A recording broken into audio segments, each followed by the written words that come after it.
ہم سب کو چاہیے کہ رسول اللہ صلی اللہ علیہ وسلم کی آمد پر خوشی کا اظہار کریں اور خوش ہونا چاہیے۔ جو شخص رسول اللہ صلی اللہ علیہ وسلم کی دنیا میں آمد پر خوش نہیں ہے وہ شیطان ہے، کافر ہے، بے ایمان ہے، جو حضور کی آمد پر خوش نہیں ہے۔ لیکن رسول اللہ صلی اللہ علیہ وسلم کی آمد پر خوش ہونا اور ہے اور جشن عید میلاد النبی منانا اور ہے۔ رسول اللہ صلی اللہ علیہ وسلم کی آمد پر خوشی اور ہوتی ہے، جشن اور ہے، آپ کی آمد اور ہے، جشن میلاد النبی اور ہے، پھر جشن عید میلاد النبی یہ بالکل الگ تھلگ بات ہے۔ شریعت نے دو عیدیں بتائی ہیں، ایک عید الفطر اور ایک عید الاضحیٰ۔ عید الفطر رمضان گزرا اور اس کے بعد ایک ماہ روزے رکھے، رمضان میں مشقت برداشت کی ہے، اللہ نے فرمایا مہمانی ہے ہماری طرف سے، آج کھاؤ، عید الفطر۔ عید الاضحیٰ آ گئی، یہ 3 دن خدا کی طرف سے مہمانی ہے، اللہ کے نام پہ جانور ذبح کرو اور کھاؤ۔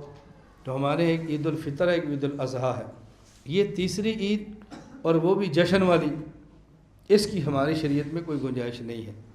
تو رسول اللہ صلی اللہ علیہ وسلم کی آمد پہ خوش ہونا اور بات ہے اور جشن عید میلاد النبی منانا اور بات ہے۔ پھر رسول اللہ صلی اللہ علیہ وسلم کی آمد پر لوگ پرچم لگاتے ہیں، اور پرچم ایسے جس پہ نبی پاک صلی اللہ علیہ وسلم کا روضہ مبارک بنا ہوتا ہے، کوئی پرچم ایسا ہو جس پہ رسول اللہ صلی اللہ علیہ وسلم کے نالین مبارک بنے ہوتے ہیں۔ اور جو ہی میلاد النبی عید کا ان کا 12 ربیع الاول کے دن گزرتا ہے تو گزرنے کے فوراً بعد ایک بعد 2 دن بعد وہ لڑیاں ٹوٹتی ہیں، حضور پاک صلی اللہ علیہ وسلم کے روضہ مبارک کی تصویر وہ مٹی پہ ہوتی ہے، نالین مبارک کی تصویر مٹی کے پر ہوتی ہے، اور یہ سنی بات نہیں ہے، میری اپنی آپ بیتی ہے۔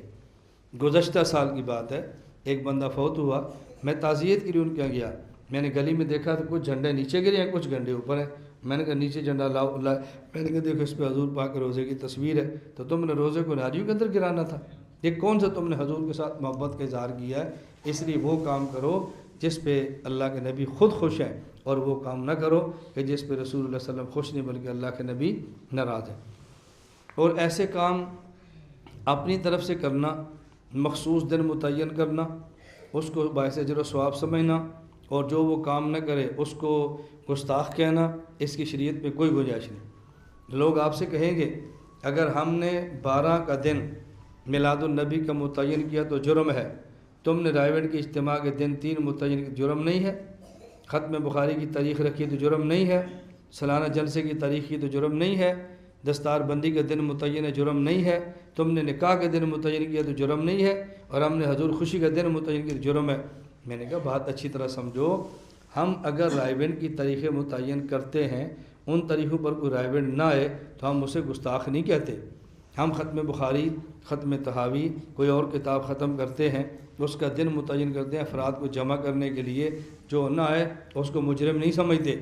اور ہم اگر جلسے کی تاریخ طے کرتے ہیں تو یہ نہیں کہتے جو ہمارے جلسے میں آئے گا ثواب ہے، نہیں آئے گا تو گناہ ہے، آج جلسہ کرو تو اجر ہے، آج نہیں ملو گے تو گناہ ہے، جو آج کرتا ہے اسے حضور خوش ہیں، جو آج نہیں کرتا وہ شیطان کا ساتھی ہے۔ یہ کام ہم نے کبھی بھی نہیں کہا، تو تمہارے تعین میں ہمارے تعین میں کچھ فرق ہے۔ پھر اسی طرح جشن میلاد النبی جب یہ لوگ مناتے ہیں تو جرم کتنا ہے؟ پورا دن جانور کو لیا، گڈھے کے اندر باندھ دیا، جانور کو لیا اور بلا وجہ پورا اس کو ریڑھی کے ساتھ باندھا ہوا ہے، اور پورا دن پھر اس کو مشقت میں ڈالتے ہیں، پھر روڈ بلاک ہوتے ہیں۔ اس کا نقصان کیا ہے؟ ایک غریب آدمی ہے اس کی مزدوری گئی، ایک تاجر آدمی ہے اس کی تجارت گئی، اور اسی طرح اگر کوئی مریض ہے، ایمبولینس گزرنی ہے، وہ موت کا شکار ہو سکتا ہے، ہسپتال ہیں، رستے آپ نے بند کیے ہیں۔ تو یہ اتنی تکالیف دینا یہ رسول اللہ صلی اللہ علیہ وسلم کا مبارک طریقہ نہیں ہے۔ اللہ کے نبی مسلمان کی تکلیف ختم کرنے کے لیے آئے ہیں، مسلمان کو تکلیف دینے کے لیے ہرگز نہیں آئے۔ میں یہ بات کہہ رہا ہوں کہ آپ اس کو ذہن بناؤ، خود سمجھو، پھر جس حد تک ممکن ہو اپنے علاقے میں سمجھاؤ، جس حد تک ممکن ہو لڑائی جھگڑے کے بغیر یہ بات سمجھاؤ۔ اور ایک اہم بات جو اس میں سمجھیں، یہ رسول اللہ صلی اللہ علیہ وسلم پیدا ہوئے وقت کون سا ہے؟ جی طلوع فجر، صبح۔ دن کون سا ہے؟ پیر کا، سوموار کا، اور مہینہ کون سا ہے؟ ربیع الاول۔ اب وقت دیکھو طلوع فجر صبح کا، دن دیکھو سوموار اور پیر کا، اور مہینہ دیکھو ربیع الاول کا۔ تو جو لوگ جشن مناتے ہیں نہ صبح صادق کی بات، نہ طلوع فجر کی بات کرتے ہیں صبح کی، نہ ہی سموار کی بات کرتے ہیں، اگر کریں گے تو صرف اور صرف ربیع الاول کی بات کریں گے۔ حالانکہ تین چیزیں الگ ہیں۔ آپ فجر کے وقت پیدا ہوئے سارے مانتے ہیں، پیر کے دن پیدا ہوئے سارے مانتے ہیں، 12 ربیع الاول پیدا ہوئے اس کو سارے نہیں مانتے۔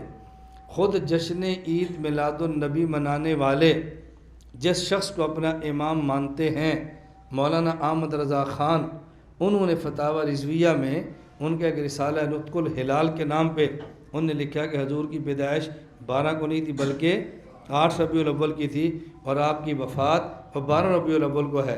بھئی جس بندے کے نام پر تمہارا مسلک ہے، جس بندے کے نام پہ تم نے فرقہ بنایا ہے، جو بندہ تمہاری فکر کا بانی ہے، وہ تو کہتا ہے 8 کو پیدا ہوئے اور آپ لڑ رہے ہیں 12 کو پیدا ہوئے، تو آپ اس مسئلے پر آپ نے اس کی بات کو کیوں چھوڑ دیا ہے، یا ان کی بات کو آپ ترجیح دیتے، یا آپ نے ان کو چھوڑ دیا ہے؟ اس کا معنی یہ ہے کہ اگر ان سے عقیدت ہوتی تو مانتے، عقیدت ان سے بھی نہیں ہے، بس ان کا بھی آپ نے نام جب چاہے استعمال کیا اور جب منشا خلاف ہو تو نام کو چھوڑ دیا۔ یہ بات مناسب نہیں ہے، تو میں نے اس لیے گزارش کی ہے کہ ربیع الاول حوالے سے اس چیز کا خیال کرو۔ اب جو لوگ اس دن جھنڈیاں لگاتے ہیں، ریڑے سجاتے ہیں اور اس قسم کے جتنے کام کرتے ہیں، آپ ایمان سے بتاؤ اگر ان کی بجائے اسی پیسے کو کسی مدرسے پہ لگا دیں، الگ مدرسہ بن جائے، مسجد پہ بنا دیں، مسجد پہ لگا دیں، مسجد بن جائے، کسی یتیم کے لگا دیں، اس کی اچھی خاصی پرورش ہو جائے، کسی خاتون کو دیں، اس کی شادی ہو سکتی ہے، غریب کی غربت پروری ہو سکتی ہے۔ اتنا پیسہ جو ہم اڑا رہے ہیں، اگر اس پیسے کو مناسب جگہ پر لگا دیا جائے تو اس میں حرج کی بات نہیں ہے، دین کا فائدہ بہت ہے۔ ممکن ہے اس پر کوئی تمہاری ذہن سازی کرے کہ یہ لوگ تو مستشرقین قربانی پہ کہہ رہے ہیں کہ تم جو 3 دنوں میں کروڑوں جانور ذبح کرتے ہو اور ان کا پیسہ ضائع کرتے ہو، اگر کروڑوں جانور ذبح کرنے کے بجائے ان کا پیسہ ہو اربوں کی صورت میں، یتیم خانہ بناؤ، ہسپتال بناؤ، مدرسہ بناؤ، مسجد بناؤ، سکول بناؤ، اور یہ ساری چیزیں تم بناؤ۔ یہ اعتراض تو ان کا بھی تھا، تو تم نے ان کی وجہ سے قربانی تو نہیں چھوڑی، اور یہ اعتراض آپ نے ہمارے اوپر کر دیا۔ ہم نے کہا قربانی کا مسئلہ الگ ہے اور یہ مسئلہ الگ ہے۔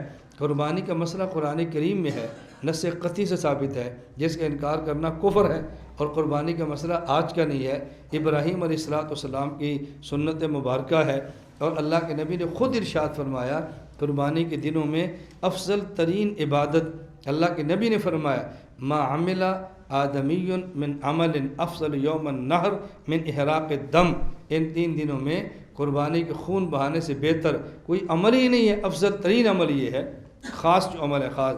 یہ میں خاص عمل کیوں کہہ رہا ہوں؟ لوگ کہیں گے پھر یہ نماز سے بھی افضل ہے، یہ فلاں سے بھی افضل ہے، حج سے بھی افضل۔ ان دنوں کے جو مخصوص یہ اعمال ہیں اس میں اس سے افضل کوئی عمل نہیں ہے، تو اس پر چونکہ نص آ گئی ہے ہم اپنے قیاس کو چھوڑ دیتے ہیں، اور یہاں نص موجود نہیں ہے اس لیے جھگڑنے کی ضرورت نہیں ہے۔ اللہ ہم سب کو حضور اکرم صلی اللہ علیہ وسلم کی سنت مبارکہ کے مطابق زندگی گزارنے کی توفیق عطا فرمائے۔ اللہ ہمیں ہر عمل مسنون کرنے کی توفیق عطا فرمائے، اور شرک و بدعات سے اللہ پاک ہم سب کی حفاظت فرمائے۔ وآخر دعوانا ان الحمدللہ رب العالمین۔ لا الہ الا اللہ، لا الہ الا اللہ، لا الہ الا اللہ، ما لنا رب سوا۔ لا الہ الا اللہ، لا الہ